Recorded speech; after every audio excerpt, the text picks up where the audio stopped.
You must wear black footwear. Okay, if you insist.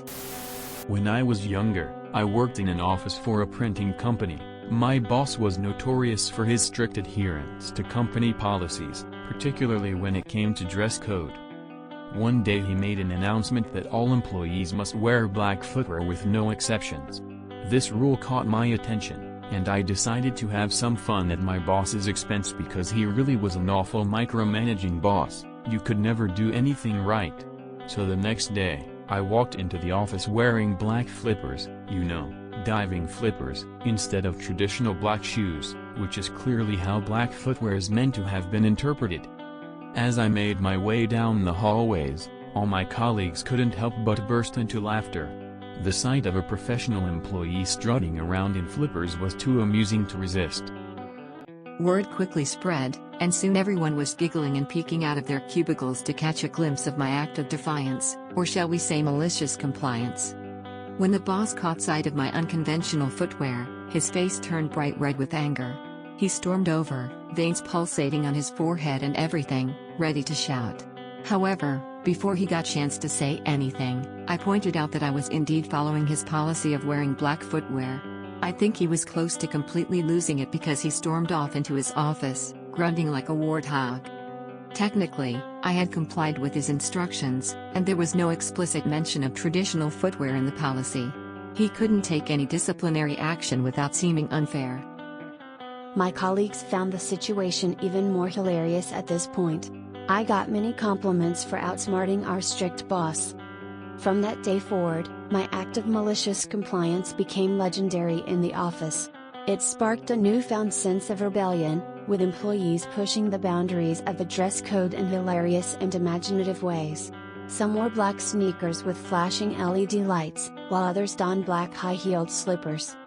The office became a more vibrant and joyful place, with employees embracing their individuality while technically adhering to his directives.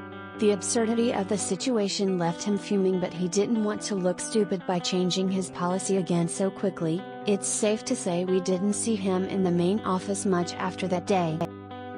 In the end, I hoped he learned an invaluable lesson about the importance of specifics and clarity, while also learning that people can have fun while working to create a better morale and improve the workplace. But a week later he was gone.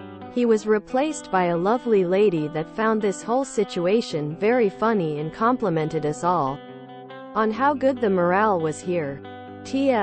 Our boss implemented a new policy to wear black footwear. I decided to wear black footwear, which ended up being flippers. They were black though, so they fit the policy. Everyone laughed. He was very angry but said nothing and left a week later. We also now have a much nicer boss. He should have been more careful with his policy. My company had a business casual dress policy.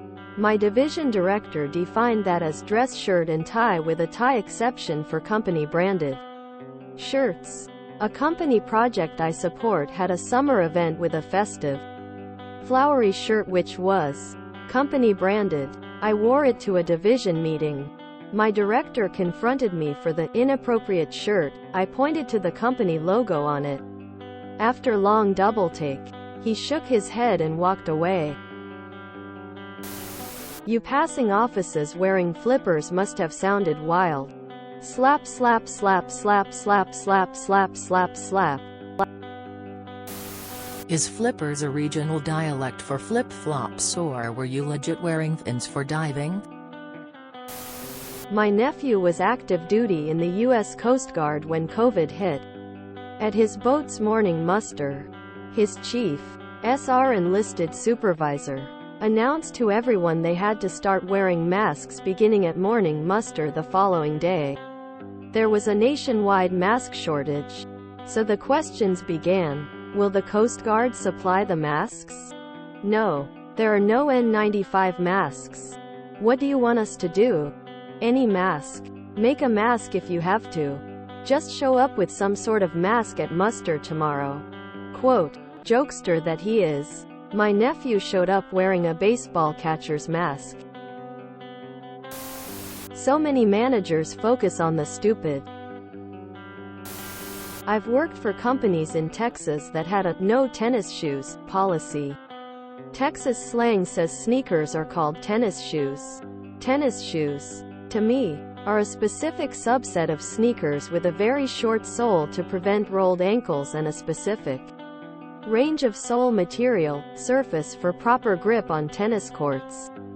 Yep, I'm wearing sneakers whenever I want, even if I have to go buy a pair of tennis shoes that I'll never wear just to show you what I'm not wearing. There are no problems, only opportunities. There's something wholesome about an MC that literally breeds the impish spirit of MC to everybody else. Well done. Up. One of the jobs I had before this one, well before COVID, required either business casual, or having to pay into a charity fund periodically to have a pass to wear casual clothing.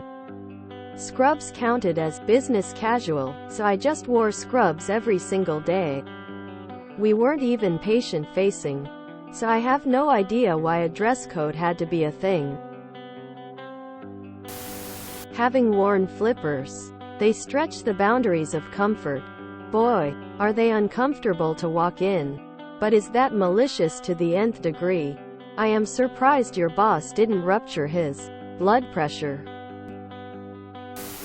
I think he was close to completely losing it because he stormed off into his office, grunting like a warthog. When I was a young warthog. Okay, here's my act of rebellion. We were a business casual place. Then they started a casual Friday. It went well until they kept adding rules. It could be jeans. Okay, now it can be jeans. But they can't have any tears. Okay, you can still do jeans, but they can't be too faded or worn either. Okay, you don't have to wear a dress shirt, but it still has to have a collar, etc. You get the picture. The rules for Casual Friday became more prescriptive and oppressive than the normal dress code. It sucked all the joy out of it. 1 week. Friday came. I looked in my closet and there was nothing clean for Casual Friday. I had a really nice suit I'd gotten for my wedding. I also had a dentist appointment that day on my way into work. Fuck it. I wore the suit, tie, and fancy dress shoes. I arrived 2 hours late to work on a Friday. The rumors started flying around that I had gone to an interview instead of the dentist. People started asking me on the side if I was leaving. The boss gave me a nervous look as I was the one-man IT department for the last 13 years and had developed a specific skill set for them that would be very hard to replace. I loved it. Thereafter, every Friday I would declare Formal Friday. There were rules for minimum dress, but none for maximum dress. Others joined in a mass rebellion. That bridesmaid dress you kept but thought you would never wear again? Bring it on. It was way more fun. I got a used tux from Goodwill that I used to great effect. I kept up the bit for the 2 more years I was there. Then I went on an interview and came in late on a Friday. Wearing my suit. Nobody suspected a thing. I worked at a restaurant with a dress code that required blue socks. They didn't specify that they had to be the same color blue.